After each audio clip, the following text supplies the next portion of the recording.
I would say the biggest pop that happened today here at TSN is when the Maple Leafs announced that Daniel Alfredsson, that's right, allow me to repeat, if you missed this news, Daniel Alfredsson is going to be an associate coach to Jim Hiller on the Maple Leaf staff. Yeah, you remember Daniel Alfredsson, the guy who hit Darcy Tucker from behind in 2002 and scored the goal shortly thereafter. The guy who was mocking Matt Sundin, the Ottawa Senators legend, is now on the coaching staff of the Toronto Maple Leafs, Frank. And I think a lot of Maple Leaf fans are conflicted as to how to feel about it.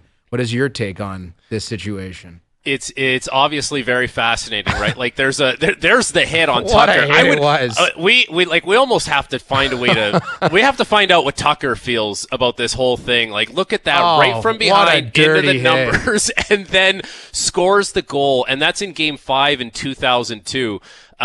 So you know what's crazy is someone like Daniel Alfredsson, he would come out of retirement, he would coach, and I think there was a lot of people that would think, you know, he's just kind of doing it maybe to kill some time, or he really cares about the Senators franchise, and that's why he's doing it, right?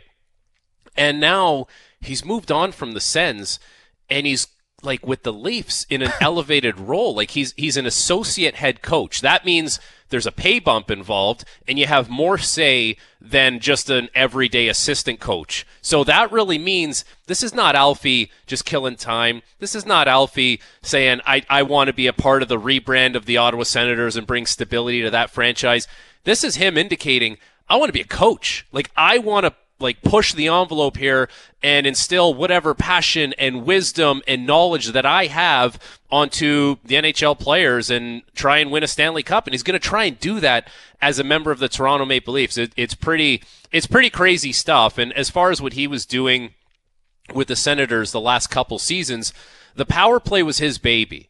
And power play was good for Ottawa overall, but there were times where the power play went cold. So now he's going to be, I don't know, I would think, we'll see how everything shakes out here in Toronto, but there's a very realistic possibility he's going to be working with Austin Matthews and Gavin McKenna and William Nylander on the power play when he gets settled here. But the Sundin element I find so fascinating, right? Because bitter rivals, obviously countrymen, teammates on the international stage, and I can't imagine this whole transaction happens without Matt Sundin really pushing for it. And there it is. Like, sure. This is everyone's seen this a million times. Yeah. Sundin and Alfredsson are very close at the Hall of Fame induction. They had roles in each other's. Like, there's a relationship that goes back many years as countrymen and as competitors against one another. Again, we're talking about the Battle of Ontario, which for you and I, we both remember. There's probably a lot of people who don't. I was just talking to Doogie before the show began. He called me a Leafs old head,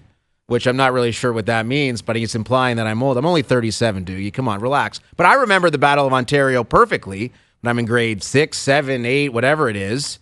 And again, the Leafs won every single one of those series. They won, was it last year, 2 years ago when the Leafs played the Senators in the playoffs. So Ottawa's never actually beaten Toronto. It's just that Alfredsson was one of, if not the best players on those teams that were the heated rivals of the Toronto Maple Leafs at the time. And again, Maple Leaf fans don't like Daniel Alfredsson. But now, the fact that he left Ottawa, a team that we need to get to, an organization that we need to get to. Brady Tkachuk says, see you later. Alfie, franchise icon. I'm just going to go coach in Toronto.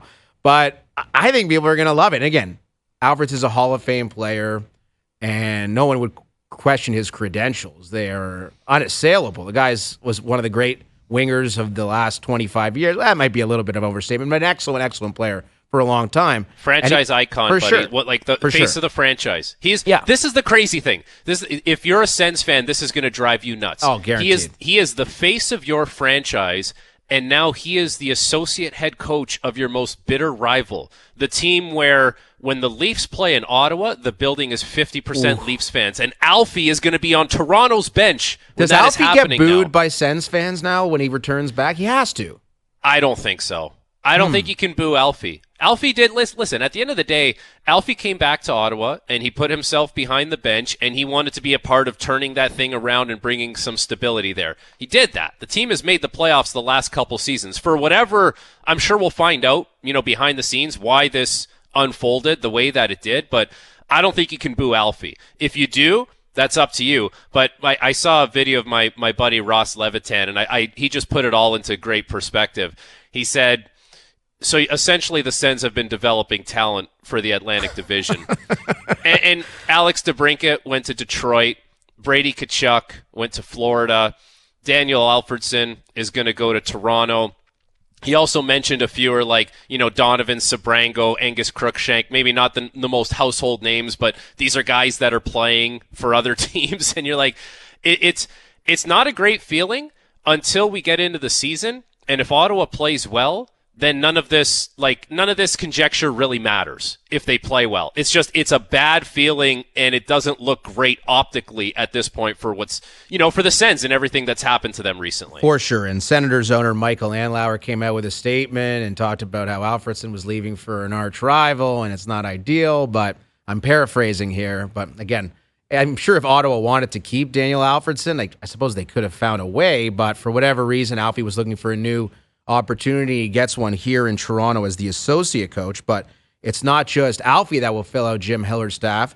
Toronto also promotes John Gruden, who was the head coach of the Marlies, into an assistant role, and Brad Wawrinka into an assistant role as well. Now, my understanding is Wawrinka and Jim Hiller go way back, and in the press release, they talked about his analytics experience. So it seems like Jim Hiller... So it's an interesting group of guys, and Mike Van Ryan's gone. We know Derek Lalonde's gone. I don't know if they announced anything on Steve Sullivan today, Frank, but I didn't see anything on Steve Sullivan. But okay, I'll say this: the Leafs have made a lot of changes here recently, and they came out. They took they took the heat for whatever happened last season and the way they kind of rolled things out this year. And there was a lot of skepticism, criticism, and they faced all those bullets. But they basically said they have a plan and they're going to do this thing, and they are on brand with everything that they have talked about. Like, they are making significant changes, significant moves, a lot of signings. We'll see how many hit, we'll see how many miss, but they have been on brand with everything that they've been trying to do. So I give them a lot of credit, because it's not as you've seen here in years past, it's not easy to get a lot of work done in a little bit of time. They have done that. It is a complete overhaul here.